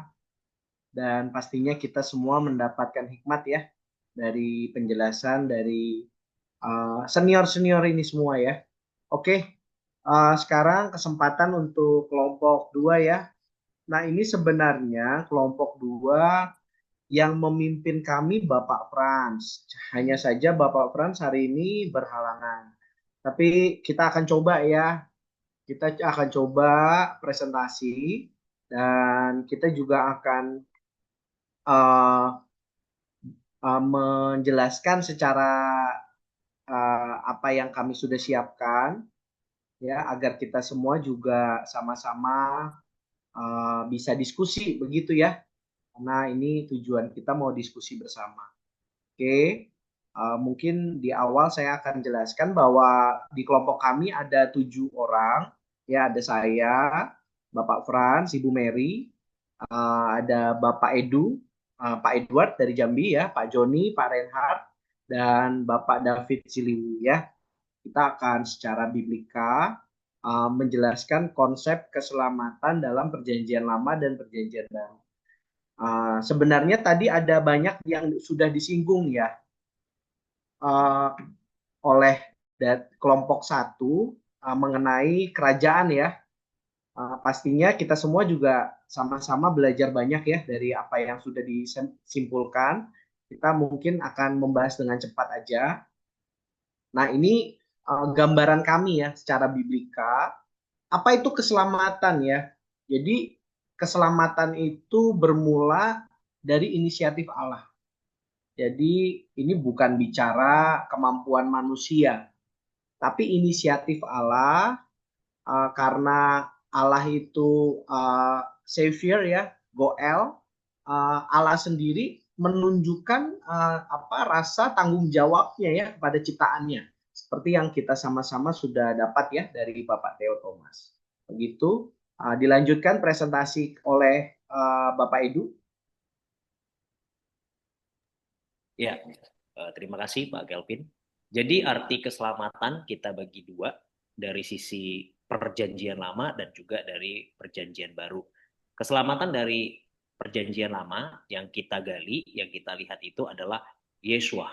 Artinya sebuah pertolongan, pembebasan, kemenangan, dan juga keselamatan. Akar katanya adalah Yasha, menyelamatkan, membebaskan, memberikan kemenangan. Jadi kalau kita bisa lihat, seperti Bapak Ibu juga kita sudah belajar bersama, bahwa ini keselamatan dari bahaya fisik, musuh, penyakit, ataupun penindasan. Beberapa contoh ayatnya juga kita cantumkan di sini. Dari Mazmur 3 ayat 9, keselamatan adalah dari Tuhan. Ya Yahweh, haya Yeshua. Dari Yesaya 12 ayat 2, sesungguhnya Allah itu keselamatanku. Yeshua, akar yang sama dengan nama Yesus, yaitu Yeshua. Ya, kalau kita lihat dari sisi perjanjian baru, dalam bahasa Yunaninya, kata utamanya itu adalah soteria. Artinya keselamatan, pembebasan, dan juga pemulihan. Akar katanya adalah sozo, menyelamatkan, menyembuhkan, dan juga memulihkan. Jadi ini berhubungan dengan kata soter, yaitu juru selamat. Nah, kita bisa lihat beberapa contoh ayat-ayatnya yang ada di sini. Dari Lukas 19 ayat 10 dikatakan, anak manusia datang untuk mencari dan menyelamatkan sosai yang hilang. Kalau kita lihat dari Efesus 2 ayat 8, sebab kasih karunia, karena kasih karunia kamu diselamatkan. Sesos menoi, itu oleh iman. Next. Ya. Jadi kalau kita bisa perhatikan ada beberapa konsep keselamatan dalam perjanjian lama, zamannya Adam, zamannya juga Nuh, dan beberapa lagi nanti ada 3 tokoh yang bisa kita lihat. Nah, kita ambil dulu dari zaman Adam. Kejadian 3 ayat 1-20 itu kejatuhan manusia yang pertama, yaitu Adam, kita tahu. Pertama sekali merusak hubungan atau relasi itu dengan Allah, yaitu dosa pertama sekali, dan menjadi pengharapan yaitu keselamatan. Itu tertulis di Kejadian 3 ayat 15, kita bisa baca sama-sama. Dan korelasinya kita bisa lihat di dalam perjanjian barunya itu Roma 16 ayat 20, semoga Allah sumber damai sejahtera segera akan menghancurkan iblis di bawah kakimu, kasih karunia Yesus Tuhan kita menyertai kamu. Kalau kita bisa lihat selanjutnya Roma 6 ayat 23, sebab upah dosa ialah maut, tetapi kasih karunia Allah ialah hidup yang kekal dalam Kristus Yesus Tuhan kita. Jadi penggenapan dari pengharapan keselamatan yang sudah dinubuatkan terjadi, yaitu manusia dengan ular. Ya, ular di sini dalam bentuk dikatakan iblisnya ya. Next. Nah, dasar keselamatan zaman Adam itu pada pelanggaran dosa yang dilakukan itu di Kejadian 3:15. Menurut Bapak Irenaeus, murid dari Polikarpus ya, murid dari Rasul Yohanes, menjadi Injil pertama, yaitu proto-evangelium, yaitu benih Injil dalam eksposisi tentang keselamatan oleh Kristus. Sedangkan menurut Bapak Jonathan Ben Uziel yang seusia di zaman Yesus juga menyatakan dengan menerjemahkan bahwa tentang Kejadian 3:15 adalah sebuah pengharapan keselamatan menjadi benih Injil tentang Kejadian 2:17 menjadi kabar baik pada keselamatan yang dibebaskan dari dosa oleh keselamatan dari Kristus itu sendiri. Selanjutnya silakan Pak Reinhard. Oke, saya lanjut ya. Kalau tadi sudah membahas di zaman sebelumnya, sekarang kita masuk ke zaman Nuh. Konsep keselamatan dalam perjanjian lama di zaman Nuh, itu ada di Kejadian 6 ayat 9-22 tentang konsep dan keputusan Allah melakukan pembaharuan kepada bumi dan manusia. Penyebabnya ada di pasal 6 ayat 11, adapun bumi itu telah rusak. Jadi ini alasannya ya, di hadapan Allah dan penuh dengan kekerasan. Allah menilik bumi itu dan sungguhlah rusak benar, sebab semua manusia menjalankan hidup yang rusak di bumi. Nah, di ayat kelima dikatakan ketika dilihat Tuhan bahwa kejahatan manusia besar di bumi dan bahwa segala kecenderungan hatinya selalu membuahkan kejahatan semata-mata. Jadi pada prinsipnya manusia itu adalah manusia yang suka menyakiti hati Tuhan, sehingga Tuhan mengambil keputusan yang tidak gampang ya. Seperti tadi dimention dari grup 1 ya, keputusan yang menyelamatkan 8 orang tapi menghancurkan segalanya ya. Nah, di Lukas 17 ayat 26 sampai 27 itu dikutip tentang manusia itu mereka makan, kawin, segala macam ya, dan dibinasakan. Dikutip kembali oleh Yesus karena kehidupan yang tidak tertuju kepada kebenaran hidup manusia. Slide berikutnya. Konsep keselamatan di zaman Nuh dapat dilihat dari kedaulatan Allah memutuskan hubungan atau kiamat ya, satu dengan membuat air bah. Keselamatan dari anugerah Allah. Kejadian 6 ayat 8 menegaskan, tetapi Nuh mendapat kasih karunia Allah di mata Tuhan. Keselamatan itu bukan karena usaha manusia, melainkan karena kasih karunia Allah. Yang kedua adalah keselamatan melalui ketaatan iman. Nuh percaya pada firman Allah walau hujan belum pernah turun seperti yang dijanjikan di Ibrani 11 ayat 7, ketaatannya membangun bahtera menjadi sarana keselamatan ya. Jadi imannya dia tunjukkan juga dengan dia mau taat membangun bahtera itu sekitar 100 tahun ya. Jadi dengan kita bayangkan dari 8 orang dari Nuh bersama dengan 3 orang anaknya, yang anak perempuannya paling buat kopi sama teh aja ya, nggak mungkin buat kayu-kayu berat ya. Jadi makanya ini durasinya agak panjang sekali. Dalam peristiwa tersebut menjadi pembaharuan kehidupan manusia dan menjadi genealogi dari keselamatan anugerah Allah. Next slide. Nah, ini kita masuk ke konsep keselamatan perjanjian lama zaman Musa dan Israel. Dari ya, terpotong slide-nya Pak Kelvin.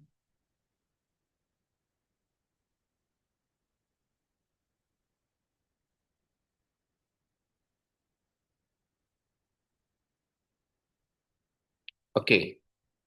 Ya, mulai dari keluar dari penindasan dan perbudakan Mesir, melakukan korban-korban bakaran dan keselamatan ada dicatat di Imamat 3 ayat 1 sampai 17 dan keselamatan sebagai pembebasan. Allah menyelamatkan Israel dari Mesir dengan tangannya yang kuat, menandakan kuasanya atas bangsa-bangsa ya. Kita tahu ada 10 tulah di sini ya untuk membebaskan bangsa Israel dari Mesir.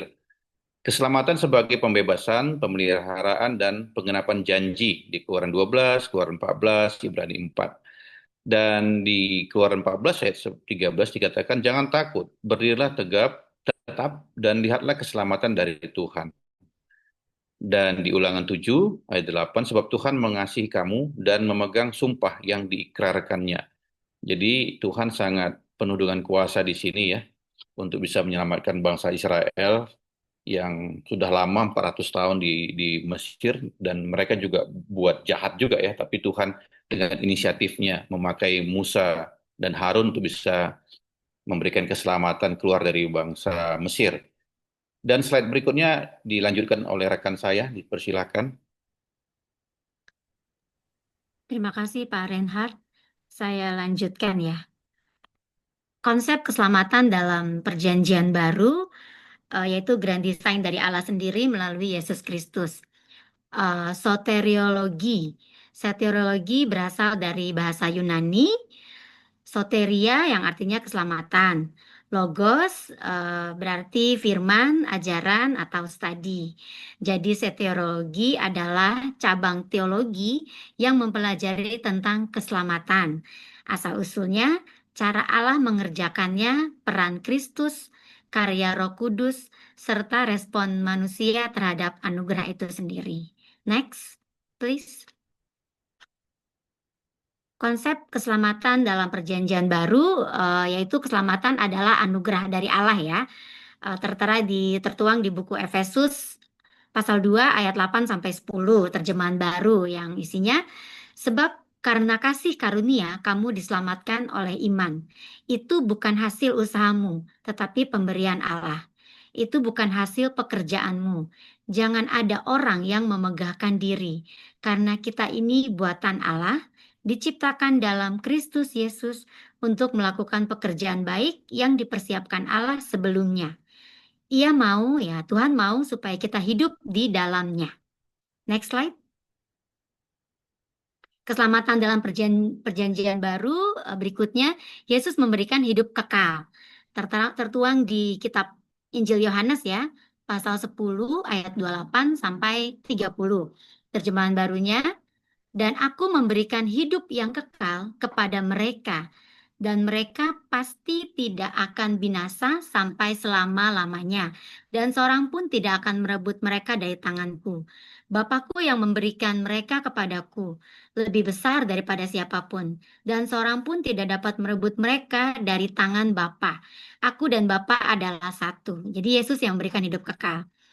Begitu juga Yohanes 3 ayat 16 ya. Ini kita udah tahu banget nih, memang grand design-nya Tuhan, karena begitu besar kasih Allah akan dunia ini sehingga Ia telah mengaruniakan anaknya yang tunggal supaya setiap orang yang percaya kepada Allah tidak binasa melainkan beroleh hidup yang kekal. Next, Pak Kelvin.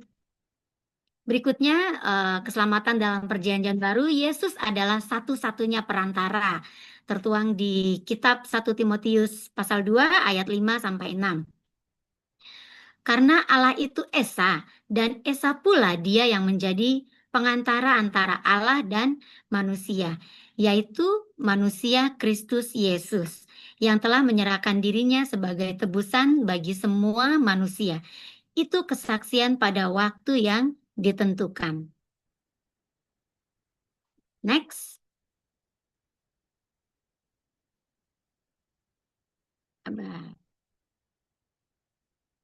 Nah, keselamatan membebaskan dari dosa dan menguduskan, memampukan hidup yang baik dan setia. Ini konsepnya juga yang terakhir ya. Tertuang di Titus pasal 2 ayat 11 sampai 15. Karena kasih karunia Allah yang menyelamatkan semua manusia sudah nyata. Ia mendidik kita supaya kita meninggalkan kefasikan dan keinginan-keinginan duniawi, dan supaya kita hidup bijaksana, adil, dan beribadah di dalam dunia sekarang ini dengan menantikan penggenapan pengharapan kita yang penuh bahagia dan penyataan kemuliaan Allah yang maha besar dan Juru Selamat kita, Yesus Kristus, yang telah menyerahkan dirinya bagi kita untuk membebaskan kita dari segala kejahatan dan untuk menguduskan bagi dirinya suatu umat kepunyaannya sendiri yang rajin berbuat baik. Beritakanlah semuanya itu, nasihatilah dan yakinkanlah orang dengan segala kewibawaanmu. Janganlah ada orang yang menganggap engkau rendah. Next slide akan dilanjutkan oleh tim kami. Dipersilakan Pak John dari Sidoarjo. Oke, mohon maaf, aku lagi kurang sehat ya, tapi nggak apa-apa, saya bacain ya. Kita sampai di sini. Oke. Tujuan keselamatan yang menjadi anugerah setiap orang melalui Yesus. Di Roma 6 ayat 3 sampai 6, atau tidak tahukah kamu bahwa kita semua yang telah dibaptis dalam Kristus telah dibaptis dalam kematiannya.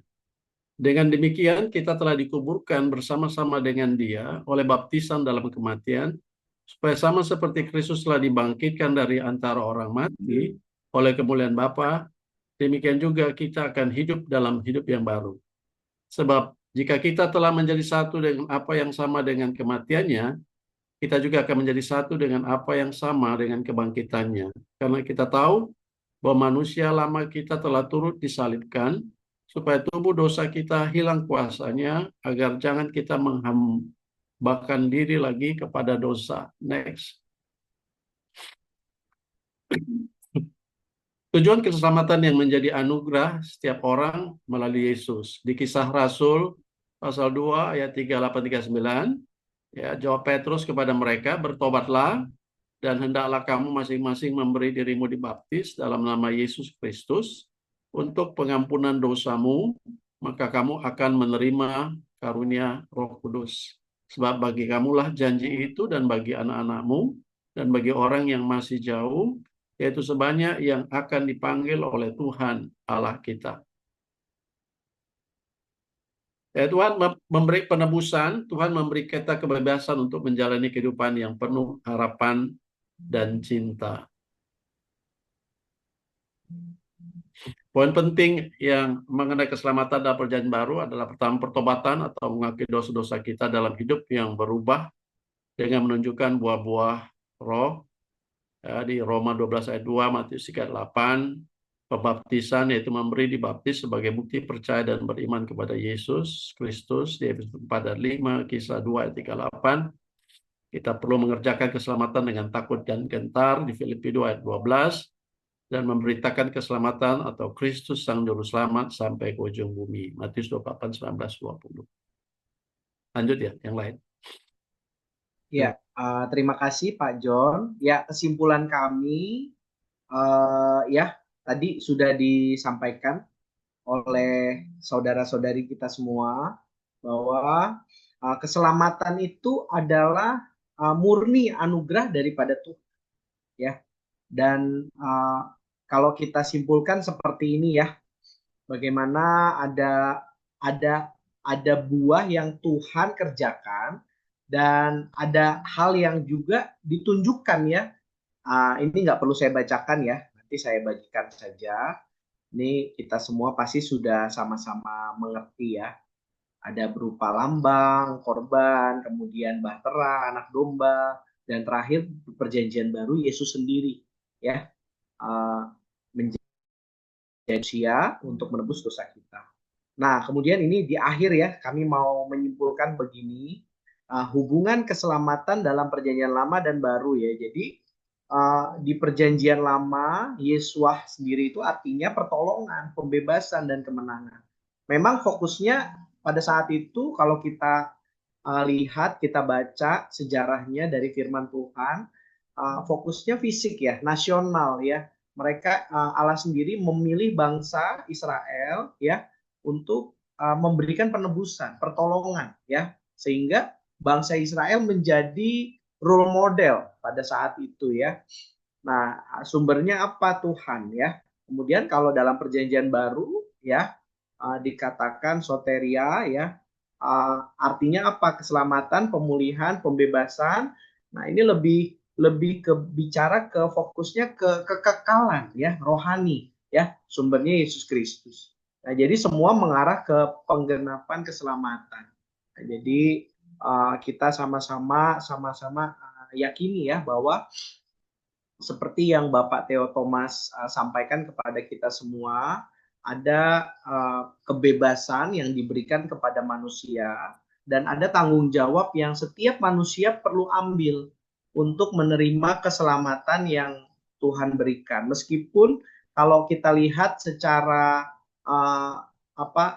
biblika penulisan ya, bahwa keselamatan itu untuk semua orang, bahkan Yesus sendiri memberikan keselamatan, menyucikan darahnya, menyucikan dosa kita ya melalui penebusan itu untuk kita semua. Tapi ada kebebasan juga yang diminta dan tanggung jawab yang kita sendiri harus kerjakan. Begitu, sekian dari kelompok kami ya. Semoga bisa menjawab ya. Sebentar, stop share. Oke, terima kasih. Ini waktu udah pukul 7 ya. Aduh, kita jadi tidak bisa diskusi. Gimana? Nggak mungkin dilanjutkan ya, udah jam 7. Sengaja nih kayak kelompok 2 nih. Memang Boleh. itu strateginya Pak Danang. Boleh lah over limit. Ya, 10 Over menit. limit boleh Pak Rudi.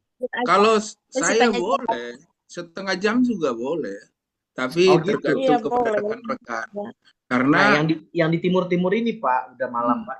Kalau enggak Pak Kelvin minggu depan lanjut, kita Pak. jawab. Minggu depan. Dilanjutkan minggu depan khusus untuk kelompok 2. Kami kumpulkan dulu pertanyaannya seorang 10 lah buat tim 2. Ya, Bahaya nih, bahaya. Aman Pak. Malam minggu depan kita ada Pak Frans yang akan menjawab semua pertanyaan dari Bapak Ibu. Aman. jadi kayak iya kurang disetel tadi ya atau terlalu disetel. Kayaknya itu kedua Pak, Pak, itu disengaja itu, terlalu Pak. disetel. Strategi Iya. itu tadi. Siap, tidak apa-apa. Ya keputusan tetap sama ketua kelas. Ya. Pak, maaf loh Pak, tapi ini ya Bapak Ibu semua ya, mungkin dilanjut minggu depan aja gitu ya, karena masih ada kelompok 3 begitu Pak Rudi yang akan presentasi ya. Ya. Nah jadi agar